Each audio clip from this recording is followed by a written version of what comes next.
بسم الله الرحمن الرحيم والصلاة والسلام على أشرف المرسلين سيدنا محمد عليه أفضل الصلاة والسلام. Assalamu alaikum, bonjour tout le monde. Aujourd'hui, on va voir la deuxième partie du chapitre numéro 1, le premier chapitre, l'introduction aux théories du signal.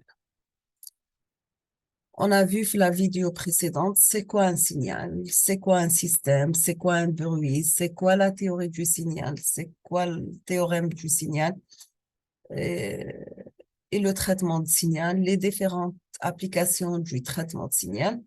Et on a vu aussi les différents types de classification. شفنا la classification phénoménologique. Et aujourd'hui, on va voir le deuxième type de classification qui est la classification énergétique. Donc, nous avons que l'énergie d'un signal, c'est une caractéristique liée à la quantité de l'information. Représentée, bien sûr, elle se mesure en joules.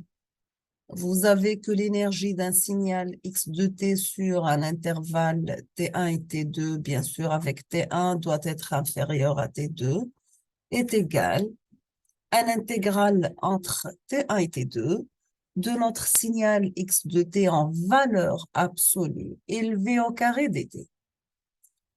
Si vous trouvez le mot énergie totale d'un signal, donc vous devez calculer votre intégrale de moins l'infini à plus l'infini de notre signal x de t élevé au carré dt. On passe maintenant à la puissance moyenne d'un signal x de t sur un intervalle t1, t2, bien sûr avec t1 inférieur et t2 mesuré en watts.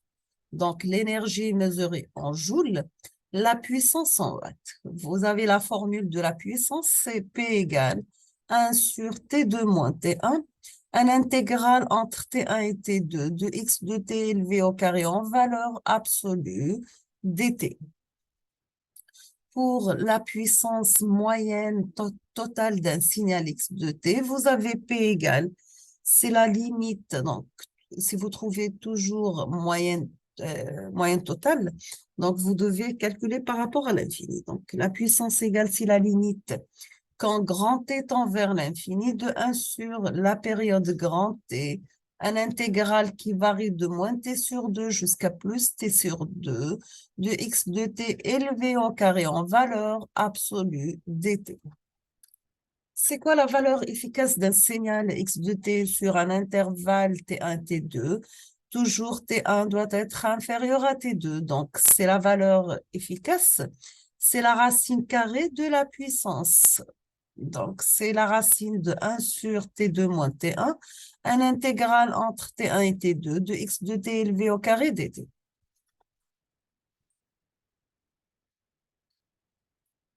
Donc, nous avons que les signaux sont caractérisés selon leur énergie et puissance. Vous trouvez des signaux à énergie finie, donc vous aurez l'énergie totale est inférieure à l'infini, et des signaux à énergie infinie. Les signaux à énergie finie ont une puissance nulle, donc la puissance moyenne totale égale à 0. Dans ce cas, vous trouvez ce type de classification pour des signaux à énergie finie et puissance moyenne nulle pour les signaux transitoires. Maintenant, si vous avez des signaux à énergie infinie, donc la puissance doit être finie, qu'en titre d'exemple, vous avez les signaux périodiques, les signaux apériodiques, non transitoires, les signaux aléatoires permanents, etc. Maintenant, on va voir un autre type de classification qui est la classification fréquentielle ou bien spectrale. C'est quoi le spectre d'un signal? Vous avez que le spectre d'un signal, c'est la représentation de son amplitude ou de sa phase, de son énergie ou de sa puissance en fonction de sa fréquence en Hertz.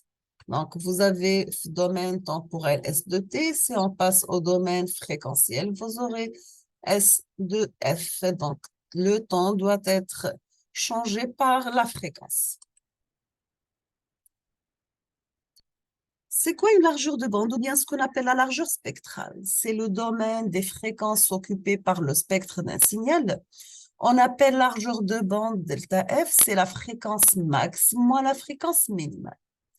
On trouve différents types de signaux se distinguent. Vous avez soit les signaux à bande étroite ou bien les signaux à large bande, les signaux de basse fréquence et les signaux de haute fréquence.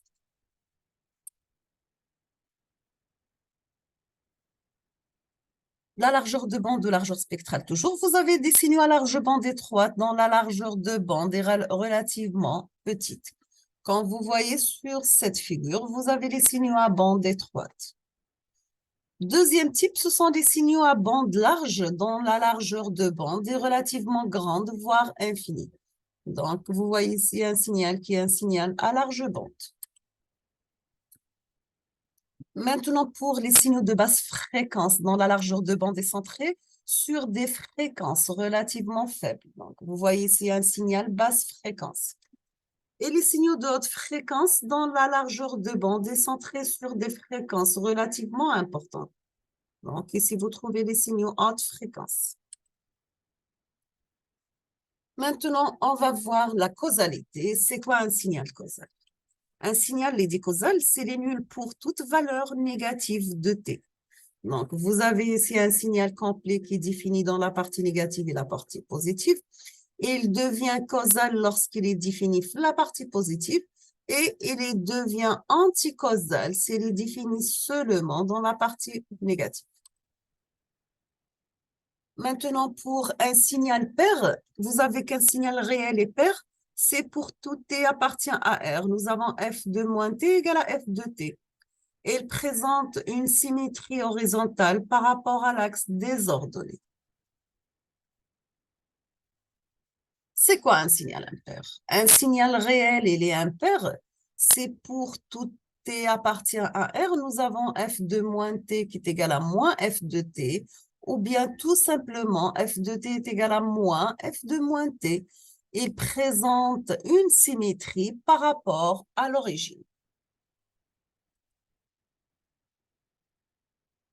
Pour la symétrie hermiticienne, nous avons une fonction f de t qui est complexe. Elle présente une symétrie hermiticienne. C'est pour tout t appartient à R. Nous avons f de t est égal à f bar de moins t, sachant que f bar de t, c'est le complexe conjugué de f de t. C'est-à-dire sa partie réelle est paire et sa partie imaginaire, elle est impaire. Pour le décalage ou bien ce qu'on appelle une translation verticale, vous avez qu'un décalage, c'est la transformation qui fait correspondre à toute fonction f de t, la fonction g de t telle que g de t égale f de t plus 1. Donc ici, vous avez une fonction qui est décalée, le signal d'origine et le signal g de t décalé. Une fonction retardée ou bien ce qu'on appelle la translation horizontale. Si nous avons la fonction g de t et la fonction f de t retardée de t0, sachant que t0 doit être positive, c'est pour tout t appartient à R, nous avons g de t qui est égal à f de t moins t0. Bien sûr, c'est t0 inférieur à 0 et c'est g de t égale à f de t plus t0 et t0 positif. On dit que g de t, elle est en avance sur f de t. Si nous avons t0 négatif, dans ce cas, vous aurez g de t en retard sur f. Donc, c'est faux. Donc, t0 est négatif, vous aurez en avance. T0 positif, vous avez g de t en retard. Le changement d'échelle, ou bien ce qu'on appelle la dilatation, ou bien la compression. C'est un changement d'échelle qui est une transformation qui fait correspondre à toute fonction f de t. La fonction g de t telle que g de t est égale à f de t et g de t égale à f de t sur a. Bien sûr, a doit être un réel strictement positif. Donc ici, vous avez le signal f de t en noir, le g de t en très pointillé et vous avez la dilatation. Ici, devient f de t, ça devient plus grand que g de t. Pour le changement d'échelle, toujours et dilatation et compression, on va prendre des cas si nous avons G de T égale à F de AT et A négatif. A inférieur à 1, pardon. Si nous avons G de T égale à F de T sur A et A positif, c'est une dilatation. Maintenant, si nous avons G de T égale à F de AT, A supérieur à 1, et si G de T égale à F de T sur A et A inférieur à 1, c'est une compression.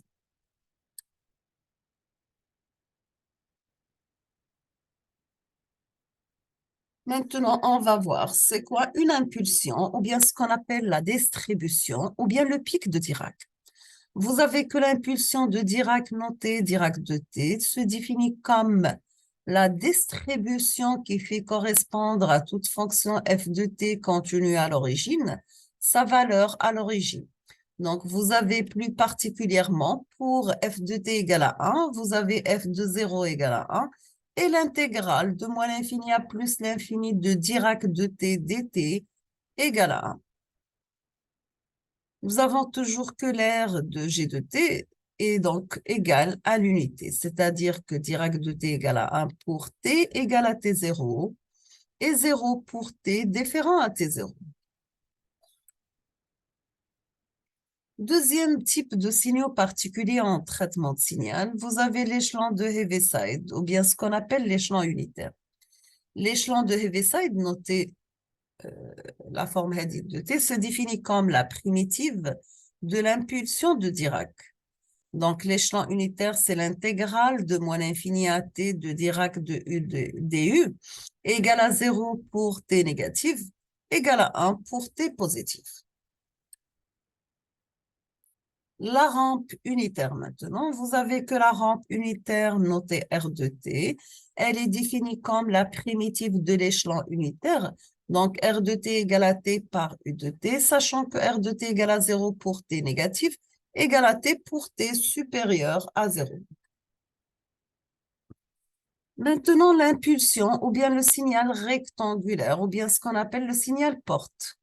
Le signal rectangulaire noté règle de t est défini par règle de t égale l'échelon de t plus 1 demi moins l'échelon de t moins 1 demi.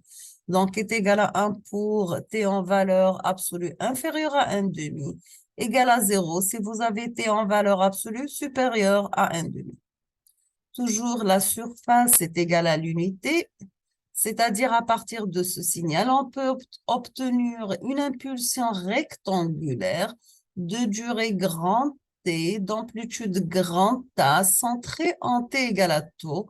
On va la noter à l'amplitude multipliée par rect de T moins tau, le centre, divisé par grand T, qui est la durée du signal, ou bien la période.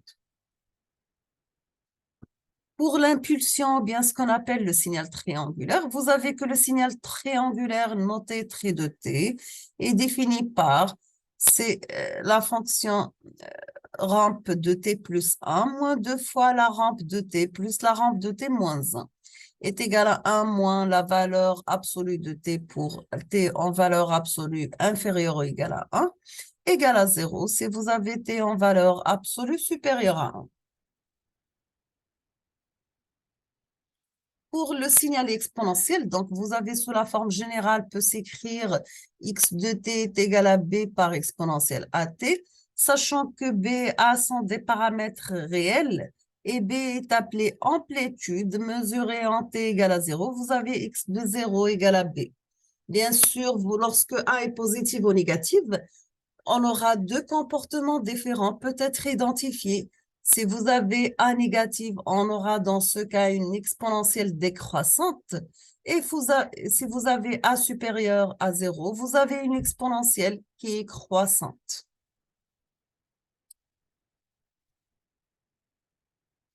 Pour la fonction gaussienne, ou bien ce qu'on appelle la fonction exponentielle de l'opposé du carré de l'abscisse. Elle a une forme caractéristique de courbe en cloche. Elle peut s'écrire comme x de t égale à exponentielle moins pt au carré. On passe maintenant au sinus cardinal. Elle est notée sinus cardinal de t défini par sinus cardinal de t égale à sinus pt sur pt. Bien sûr, la limite de sinus de x sur x égale à 1. Peignée de Dirac.